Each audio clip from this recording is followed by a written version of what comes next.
Inside the car park of a bustling Asda superstore in Robe Royston, 3 men sit quietly in a black Audi A3.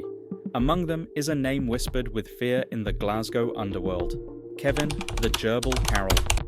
He was just 30 years old, but already Carroll had carved out a reputation as the most feared enforcer in the city's criminal scene.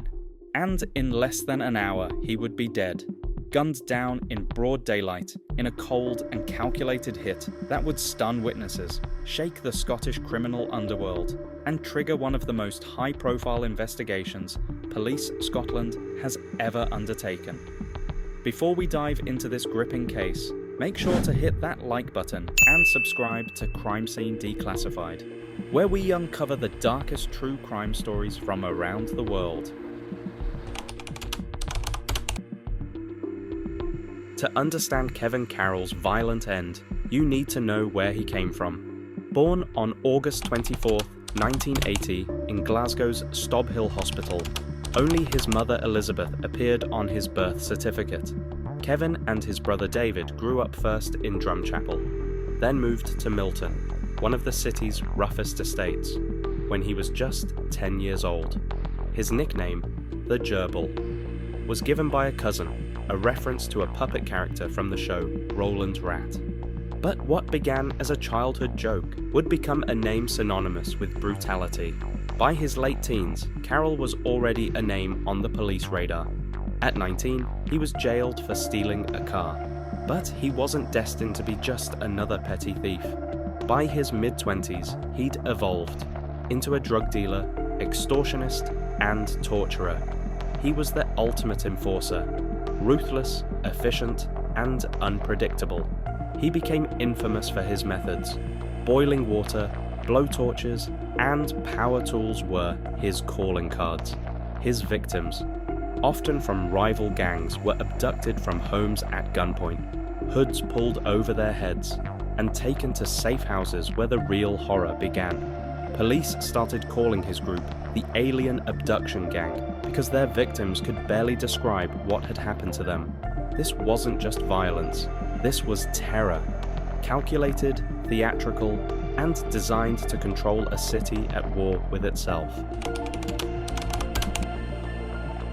At the heart of Glasgow's blood-soaked underworld feud were 2 criminal dynasties, the Lyons and the Daniels. Both were vying for control over the city's heroin and cocaine trade. Carroll aligned himself with the Daniels, forming close ties with Robert and Francis Fraggle Green. This alliance would lead to one of the bloodiest decades in Scottish gangland history. December 2006. Lamb Hill. Apple Row Motors. Owned by David Lyons, brother of Lyons clan leader Eddie Lyons Sr. 2 masked men in long coats walk onto the forecourt and open fire. It's chaos. When the smoke cleared, Michael Lyons, 21 years old, and Eddie's nephew lay dead. 2 others were badly injured. The hitmen, Raymond Anderson and James MacDonald, loyal to the Daniels. Their sentence, 35 years each, later reduced to 30. The Scottish justice system was now taking the gang war seriously. Anderson and MacDonald received a longer sentence than the Lockerbie bomber. But this was only one chapter in a very long war. Carroll had already survived 2 assassination attempts, one outside his mother's home, and the Daniels believed the Lyons had gone too far by blaming Carroll for desecrating the grave of Gary Lyons, Eddie Sr.'s son, who died of leukemia. This wasn't just business anymore. This was personal. Witnesses remember thinking they were caught in a second Dunblane massacre. Stephen Glenn, a low-level drug dealer, had just finished a tense meeting with Carroll in the backseat of the Audi. He'd been threatened, told that from now on he worked for Carroll, and that anyone who didn't fall in line would be banged. Terrified, Glenn exited the car.